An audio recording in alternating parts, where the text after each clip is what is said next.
Madame, Monsieur, bonsoir et bon vendredi à vous. Bienvenue dans Le Monde aujourd'hui. Jacques Aristide en direct de Washington. À la une de l'actualité ce soir. Nouveau drame en République démocratique du Congo. Plusieurs personnes ont été tuées dans une explosion survenue dans un camp militaire de Goma, chef-lieu du Nord Kivu, l'une des régions du pays théâtre d'attaques djihadistes. Davantage avec notre correspondant en début de journal. Sur les pelouses de la Maison-Blanche, avec tous les honneurs, le président américain Joe Biden reçoit Ketanji Brown Jackson, première juge africaine-américaine confirmée à la Cour suprême des États-Unis. Détails et décryptage à venir tout à l'heure.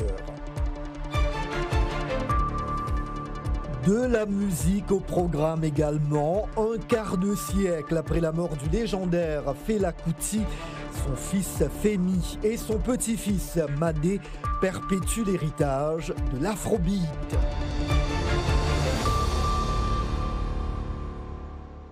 La République démocratique du Congo secouée par une nouvelle tragédie. Au moins 6 personnes ont péri dans l'explosion d'une bombe survenue hier soir dans un débit de boissons à Goma, chef-lieu du Nord Kivu. Cette partie du pays est en proie depuis plus de 25 ans aux attaques de nombreux groupes armés. Reportage sur place de notre correspondant Zanem Netizaidi. Sur les lieux du drame, les proches des victimes sont venus en grand nombre se rendre compte de la situation. Sous les chocs et dans une profonde tristesse, certains témoignent de leur douleur. Celui qui vient de mourir est mon beau-frère.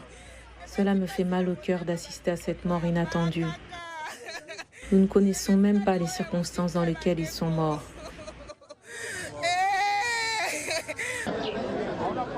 De nombreux proches des victimes n'ont pas tardé à demander l'ouverture d'enquêtes pour éclairer les circonstances de l'explosion, comme Léopold qui a perdu sa sœur et son beau-frère. Il demande aux autorités de faire le maximum pour sécuriser la population. Nous voudrons vraiment que les chefs de l'État puissent investir.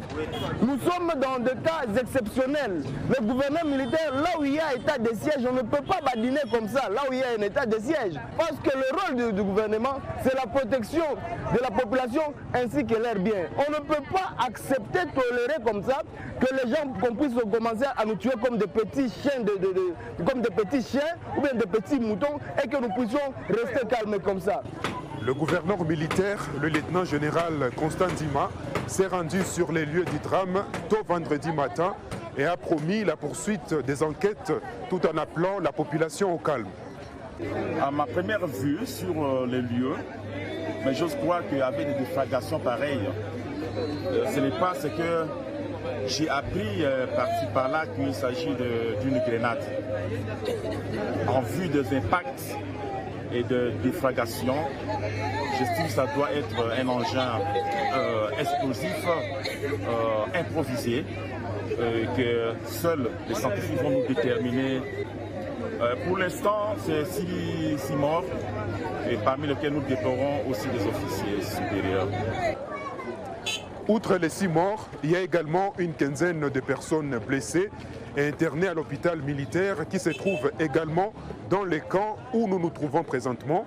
Beaucoup de ces blessés sont dans un état critique, ce qui risquerait d'alourdir les bilans dans les heures qui suivent. Zanem Netizaidi pour VOA Afrique, Goma. Signature aujourd'hui du traité d'adhésion de la RD Congo à l'EAC, comprenait la communauté des États d'Afrique de l'Est, un bloc régional doté d'un marché unique permettant la libre circulation des biens et des personnes. Le Burundi, le Kenya, le Rwanda, la Tanzanie, le Soudan du Sud, l'Ouganda en font déjà partie. Le chef de l'État congolais, Félix Tshisekedi, a paraphé le traité à Nairobi, en présence notamment de son homologue kényan Uhuru Kenyatta, également présidente en exercice de l'EAC. Dans l'actualité également, au Burkina Faso, au moins 12 soldats et 4 supplétifs de l'armée ont été tués aujourd'hui dans une attaque de djihadistes présumés. C'est le détachement militaire de Namissigouma dans le nord du pays qui a été visé aux petites heures du matin. Les attaques djihadistes dans le nord de la Côte d'Ivoire continuent d'alimenter le ressentiment envers la communauté Peul, accusée de constituer le gros des groupes armés, ce que démentent des membres de cette ethnie. Beaucoup affirment être persécutés par l'armée, comme nous allons l'entendre dans le reportage de Henry Wilkins dans la ville ivoirienne de Kong. Le récit est de Nani Talani. Après des attaques de groupes armés contre des cibles militaires près de la frontière avec le Burkina Faso, le gouvernement ivoirien a envoyé un grand nombre de soldats dans le nord au cours des 2 dernières années. Dans la ville de Kong, près de l'endroit où de nombreuses attaques ont eu lieu, la VOA s'est entretenue avec plusieurs hommes Peul qui déclarent avoir été arrêtés par les forces gouvernementales ivoiriennes récemment arrivées dans la région. Ils disent qu'eux-mêmes et leurs proches ont été battus par des soldats de l'armée et détenus pendant 11 jours à 2 mois sans inculpation, simplement en raison de leur appartenance ethnique. J'étais allongé dehors un jour, nous étions nombreux et il y avait aussi des femmes dans la maison. Puis nous avons vu arriver des gros véhicules. Les militaires nous ont d'abord arrêtés avec quelques autres avant de tirer en l'air et de nous frapper. Ils nous ont attachés, ont versé de l'eau sur nous et nous ont battus. Ils nous ont laissés au soleil jusqu'à 13h, 14h. Dans tout le Sahel, il existe une idée fausse selon laquelle les Peuls sont à l'origine des attaques liées à l'État islamique et à Al-Qaïda qui ont ravagé le Burkina Faso et le Mali voisin. Un responsable communautaire des Fulani à Kong a soutenu qu'ils avaient de bonnes relations avec les forces de sécurité avant l'arrivée de nouveaux soldats il y a 2 ans. Avant l'arrivée des nouveaux militaires, tout allait bien. Nous n'avions aucun problème avec les autorités et les forces de sécurité. Mais depuis leur arrivée, les Peuls sont souvent arrêtés et qualifiés de terroristes. Des responsables de Human Rights Watch indiquent que la persécution des Peuls au Burkina Faso et au Mali est un catalyseur majeur du recrutement par des groupes terroristes qui exploitent le ressentiment des individus envers l'État. Selon des analystes, les tensions de longue date entre les agriculteurs et les communautés d'éleveurs comme les Peuls sont également utilisées par les groupes djihadistes pour attiser les conflits violents. Ouais, justement, c'est pourquoi je disais qu'au-delà de la rhétorique religieuse, ils exploitent effectivement les fractures sociales et l'ethnicité. En effet, il y a quand même une fracture entre les communautés Peul et d'autres. Un agriculteur près de la ville de Korogo dans le nord de la Côte d'Ivoire qui a demandé que son nom ne soit pas divulgué pour des raisons de sécurité a soutenu à la VOA qu'il était irrité d'avoir à ériger des clôtures car les éleveurs permettent au bétail de paître ses récoltes de noix de cajou. C'est l'agriculteur qui doit à tout prix protéger sa plantation. Je pense que les bergers ne font absolument rien parce que le berger veut juste voir son bétail bien nourri. Lassina Sélé dirige une ONG qui vise à réduire les tensions en résolvant les conflits entre agriculteurs et éleveurs. Il dit que les miliciens locaux, appelés Dozo, exacerbent les tensions. Voilà, si Dozo a arrêté un voleur, ici, qu'on trouve que c'est Peul, vraiment il est maltraité mal. Diarra, l'analyste, a également déclaré à la VOA qu'il ne pense pas que le gouvernement en fait assez pour soulager les tensions entre les communautés d'éleveurs et d'agriculteurs. Les ministres en charge de la sécurité et de la cohésion sociale n'ont pas répondu aux multiples sollicitations de la VOA pour un entretien. Aux États-Unis, le président Joe Biden, aux côtés de la vice-présidente Kamala Harris, a reçu tout à l'heure, en début d'après-midi, la juge Ketanji Brown Jackson avec tous les honneurs sur les pelouses de la Maison-Blanche. C'était lors d'une cérémonie tenue au lendemain de la confirmation de la juge Jackson à la Cour suprême. Elle va donc être la première africaine-américaine à siéger au sein de la plus haute institution judiciaire du pays, vieille de 233 ans.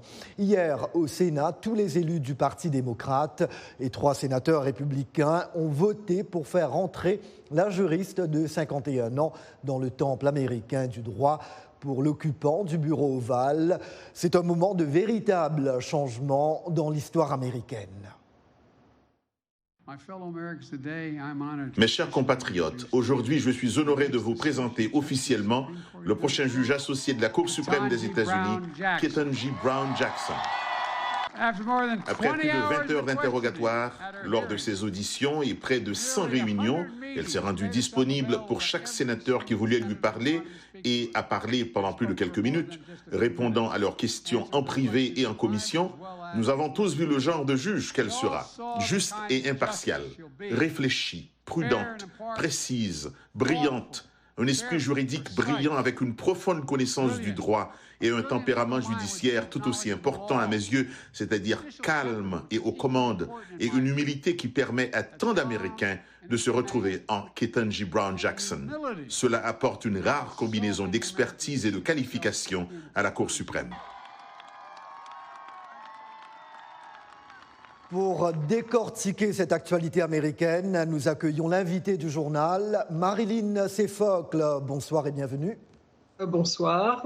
Bonsoir, monsieur. Vous êtes professeur de langues étrangères à Howard University, ici même à Washington, D.C.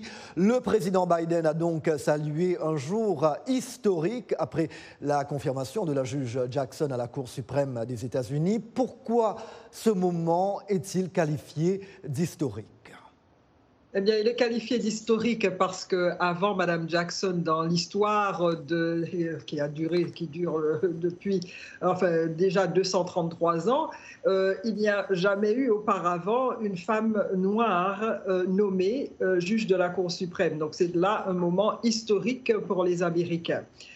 C'est un moment encore plus historique, d'autant plus historique que vous avez aux côtés du président des États-Unis une vice-présidente qui est une femme africaine-américaine et également présente. Donc là, c'est un moment qui est extrêmement important parce qu'il reflète aussi la progression de la démocratie américaine où tout le monde se voit reflété.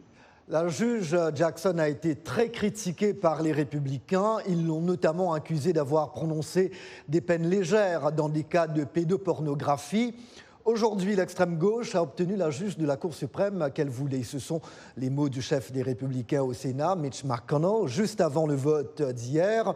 Quelle lecture faites-vous de ces virulentes attaques ?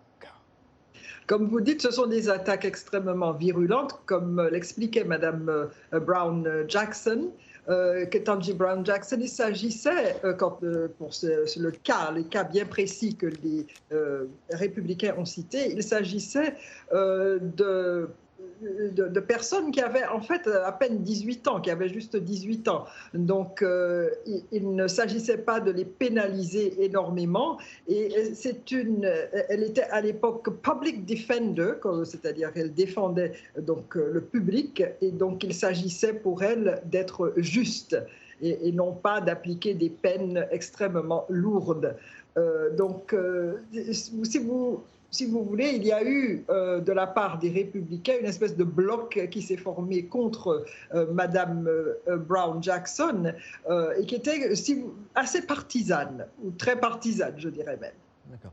Et l'entrée de la juge Jackson à la Cour suprême équivaut-elle également à un nouveau souffle politique pour le président Biden en chute libre dans les sondages à quelques mois des élections de mi-mandat ? Un nouveau souffle, oui, pourquoi pas. Il s'agit aussi d'une promesse qui a été tenue durant la campagne présidentielle précédente. Et cette promesse présidentielle donc, vient d'être réalisée. Marilyn Sefocle, vous enseignez les langues étrangères à Howard University. Vous étiez en direct via Skype. Je vous remercie. Très bon week-end à vous. À très bientôt. Au revoir. Merci à vous. Merci. Également dans l'actualité, lourd bilan en Ukraine, pays envahi par les troupes russes. Au moins 50 personnes, dont 5 enfants, ont été tuées aujourd'hui dans des tirs de missiles sur la gare de Kramatorsk, d'où partaient des milliers d'Ukrainiens évacués vers d'autres parties du pays. Le bilan fait état d'une centaine de blessés également.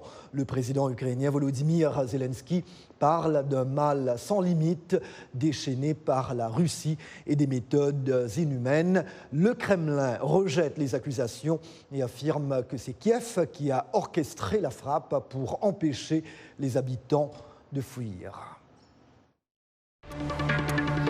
Je suis Alison Lekogo-Fernandez à Dakar pour VOA Afrique.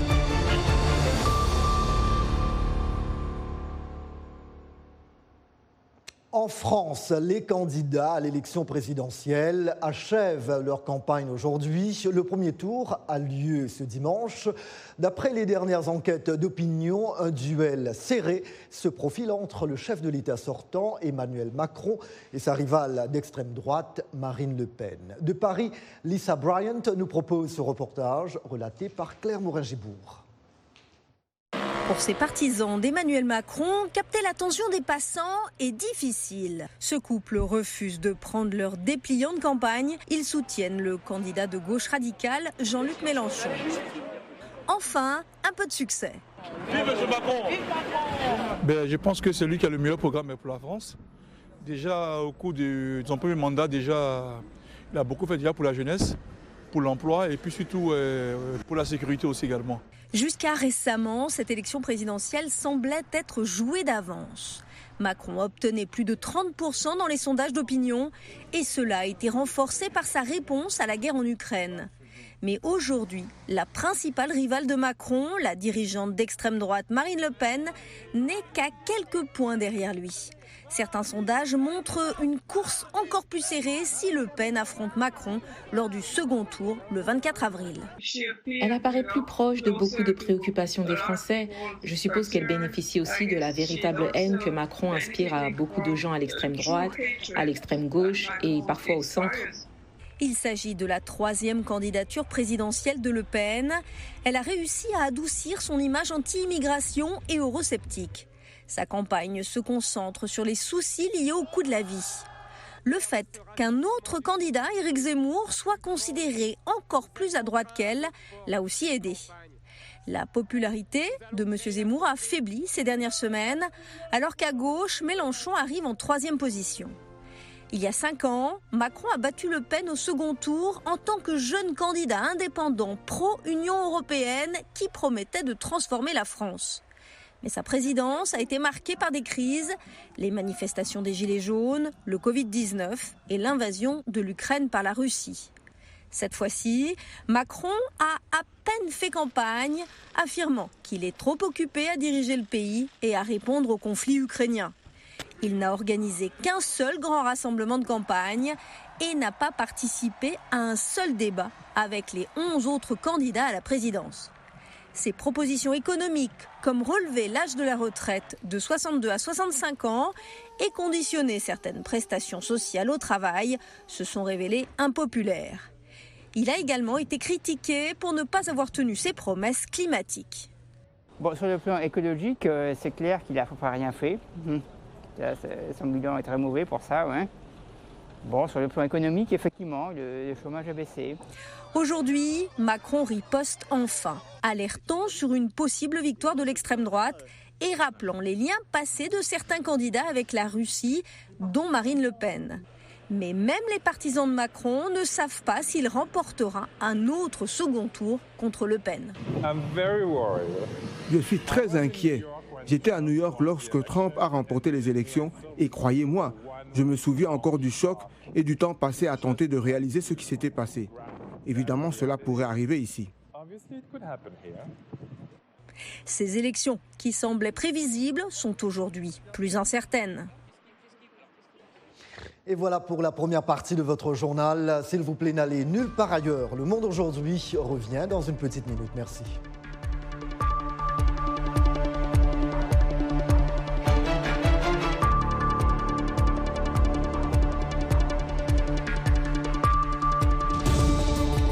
Washington Forum, le rendez-vous hebdomadaire de VOA Afrique à ne pas manquer. Chaque semaine, nous sommes ensemble pour 30 minutes pour décortiquer les grands sujets qui font l'actualité. Avec nos analystes et nos reporters, nous allons au fond des choses. Politique, économie, société, culture. Nous posons le débat et nos analystes sont là pour apporter l'éclairage. Washington Forum, c'est aussi vous, le public. Vous pouvez participer en réagissant au thème de la semaine sur nos réseaux sociaux. La rédaction de VOA Afrique vous donne rendez-vous sur ses chaînes partenaires, son site voaafrique.com et sur ses plateformes numériques pour prendre part à ce forum réalisé dans nos studios à Washington. À très bientôt dans Washington Forum. Merci d'être de retour avec nous dans Le Monde aujourd'hui, un programme de VOA Afrique. Chez les Kuti, la musique, c'est une affaire de famille. 25 ans après la mort du légendaire Fela Kuti, son fils Femi et son petit-fils Madé perpétuent son héritage en faisant résonner son afrobeat engagé du Nigeria aux États-Unis. Le duo Femi-Madé faisait partie des nommés aux Grammy Awards de cette année, les récompenses américaines de la musique dont la cérémonie a eu lieu dimanche dernier à Los Angeles. La dynastie Kuti davantage avec Nani Talani. Le père et le fils attirent toujours les foules lors de leur tournée dans les villes européennes ainsi qu'au Shrine, rouvert en 2000 par Femi et où, férus de musique, nostalgiques de Fela et expatriés européens se retrouvent chaque week-end. Avec leur double album commun intitulé Legacy, Héritage en français, père et fils étaient nommés cette année aux Grammy Awards, les récompenses américaines de la musique, dont la cérémonie s'est tenue lundi dernier à Los Angeles. Mon père, je pense, a eu l'idée du nom Legacy et du plus à la fin, en ce sens que c'est dans le continuum. Ça ne commence ni ne finit avec nous. L'héritage va toujours grandir, ça va toujours progresser. Ce n'est peut-être pas musical, mais l'idéologie de la famille sera toujours représentée. Il s'agit de la 5e sélection aux Grammys pour Fela Kuti, qui a commencé sa carrière en jouant dès l'âge de 17 ans aux côtés de son père, le légendaire Fela. C'est la première pour Madé Kuti. À 26 ans, il joue tous les instruments enregistrés sur les chansons qu'il a lui-même composées pour cet album, qui est son premier opus, saxophone, trompette, piano, guitare, percussion et basse. Dans la famille Kuti, un autre fils de Fela, Seun Kuti, a également été nommé aux Grammys en 2018. C'est très excitant pour moi parce que c'est mon bébé, c'était un bébé, je l'ai vu grandir, il est maintenant un homme et c'est incroyable, c'est tellement beau. Il ne sera pas mon père, mais il aura un peu de mon père en lui. Il ne sera pas moi, mais il aura un peu de moi en lui. Ce fut un grand défi pour Madé de marcher sur les traces de ses ancêtres. Mais il a monté son propre groupe et a joué de tous les instruments sur son premier album. Son père est très fier. Sur la scène, torse nu, pantalon ajusté et saxophone accroché autour du cou, la ressemblance entre Madé Kuti et son grand-père est frappante. Le musicien fait courir ses doigts sur l'instrument familial tout en dirigeant son groupe avec lequel il répète « Free Your Mind », le titre phare des Legacy, sorti en février 2021. On y décèle des influences rock, mais surtout le génie de l'afrobeat de Fela, musique répétitive et hypnotique mêlant le style high life, la polyrythmie yoruba, le jazz et le funk. Ça m'a pris des années, regarde. Ma vie était misérable et pour me retrouver dans un tel chaos, parce que mon père était énorme. Maintenant, il a un grand-père énorme, un père énorme. Et puis, pour se retrouver tout de suite, c'est beau. L'attitude calme et posée tranche en revanche avec celle de son grand-père, énervée et exubérante. Les paroles sont, elles, restées les mêmes, engagées. Dans sa carrière, Fela Kuti n'a cessé de dénoncer la corruption des élites, la dictature et le pouvoir des multinationales, se servant de sa musique comme d'une arme. Les Nigérians voient Fela comme une figure de liberté et de justice, un esprit révolutionnaire qui vous permet de vous battre pour ce que vous croyez d'Imade Kuti. Un quart de siècle après sa mort, Femi Imade Kuti dénonce les mêmes mots. Le Nigeria n'est plus une dictature militaire et a renoué en 1999 avec la démocratie. Mais la corruption endémique, l'extrême pauvreté, les inégalités criantes et les abus ont perduré. La famille Kuti de la musique, eh bien quelle belle transition parce qu'il est l'heure de retrouver Roger Muntu. Roger qui nous rejoint sur ce plateau pour Culture Hebdo bien évidemment. Exactement. Bonsoir Roger. Bonsoir Jacques. Comment allez-vous? Ça va très bien et vous? Ça va très bien, super. Parfait, c'est vendredi. Ouais. Happy Friday, bon vendredi comme on dit. Roger, Jean-Claude Van Damme obtient un passeport diplomatique congolais. Une bonne nouvelle en tout cas, on doit le dire. L'acteur, le réalisateur, le producteur de cinéma et le pratiquant d'arts martiaux belge a été nommé, oui, ambassadeur pour le rayonnement de la jeunesse, de la faune et pour les investissements en Amérique et en Asie. Oui, exactement. Jean-Claude Van Damme a connu un succès planétaire grâce à des films comme Bloodsport en 88, Universal Soldier en 92 et Time Cop, et j'en passe. Tapis rouge accueille en grande pompe en République démocratique du Congo où il a été reçu par le président congolais Félix Tshisekedi. La semaine s'est achevée pour Jean-Claude Van Damme par une nomination au poste d'ambassadeur pour la jeunesse, la culture et la biodiversité.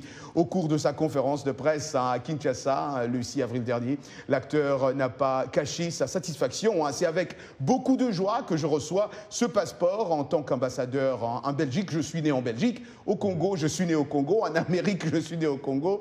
En tout cas, en Chine, je suis né en Chine. Moi, je suis fier d'être né ici au Congo. Se réjouit Jean-Claude Van Damme. Jean-Claude Van Damme n'est pas le premier artiste, Jacques, à recevoir le passeport congolais. Les chanteurs Gims et Dadju ont aussi été distingués par le passé. Félicitations à Jean-Claude Van Damme. Il est mon compatriote, je dois dire. Absolument, félicitations. Revenons à la musique, Roger. Youssoupha vers l'infini et au-delà dans son album. Ah oui, Youssoupha. Son fils est vêtu en cosmonaute sur la pochette. Youssoupha met son rap en orbite dans son dernier album pour faire le point sur son parcours et ce qui restera dans le regard de ses enfants.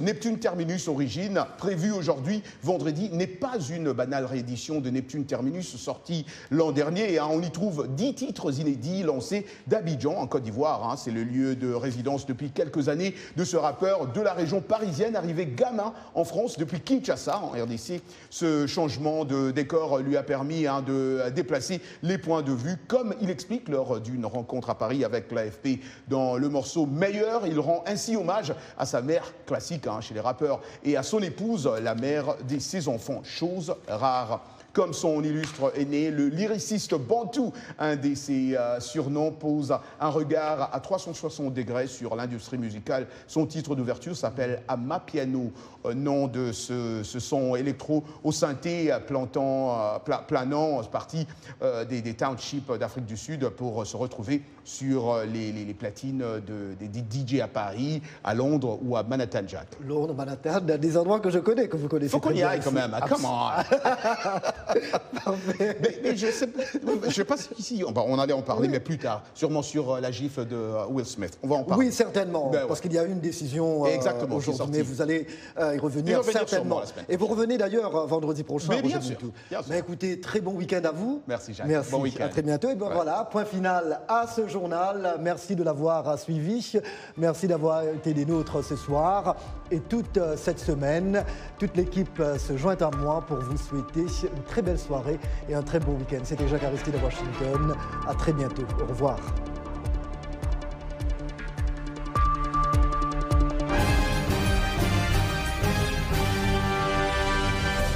Mbote Ndeko Eli Sango, Mbote Nabino Banso, Mozali Kolanda, Saona Lingala, dans la voix de l'Amérique, Uto, Washington DC. Sango Mokili Lelo, c'est votre nouveau rendez-vous d'actualité en Lingala de la Voix de l'Amérique. Tous les jours, de lundi à vendredi, nous vous proposons 2 éditions d'actualité. La première de 17h à 17h30 temps universel et la deuxième de 19h30 à 20h temps universel. Politique, société, culture, économie, sport. La rédaction Lingala de la Voix de l'Amérique vous donne